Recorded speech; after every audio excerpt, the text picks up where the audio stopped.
le Conseil des ministres s'est réuni aujourd'hui à 12 heures, comme il est devenu d'accoutumée depuis le début du mois de Ramadan. Et il était présidé par le chef de l'État, le président de la transition, le colonel Mamadi Doumbouya.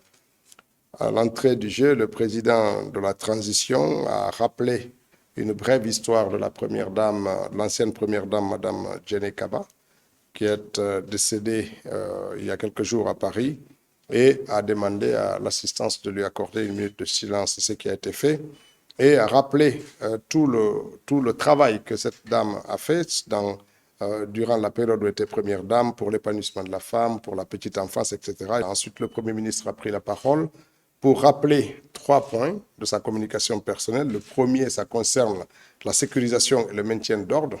Il s'est inquiété des cas de mortalité qui continuent à ponctuer les maintiens d'ordre dans notre pays et a demandé une meilleure évaluation, un meilleur état des lieux au ministre de la Sécurité pour que des dispositions idoines soient prises. Le ministre de la Sécurité est invité à produire un état de lieux exhaustif et des propositions de solutions à l'occasion des prochains conseils interministériels. Ensuite, il a fait le point sur l'état d'avancement des travaux d'enrôlement des fonctionnaires, l'enrôlement biométrique qui est en cours.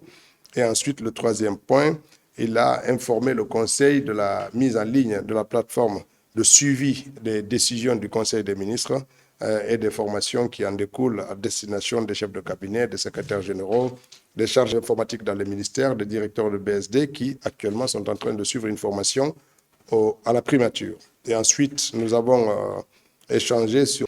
Bref, il s'agit de changer le statut de l'EGP qui va devenir une autorité de régulation et extraire dans ses prérogatives tout ce qui est régie publicitaire qui vont être déportés ailleurs pour être un arbitre impartial à l'image de la RPT et des autres autorités de régulation qui existent dans notre pays, et c'est conformément à la dernière loi qui a été votée. Et le deuxième point, ça a été présenté par le ministre de l'Énergie, de l'Hydraulique et des Hydrocarbures, qui est une communication qui parlait de la convention d'établissement signée le 16 mars entre le gouvernement guinéen et la compagnie West African visant le développement des projets de gaz naturel liquéfié pour la production d'électricité, notamment à destination des sociétés minières dans ce pays. Et donc, il a fait part de la convention et salué cette avancée tout en invitant les collègues à soutenir la réalisation du projet. La ministre de la Pêche, tout à l'heure au Conseil, avait communiqué sur un cas d'éruption cutanée.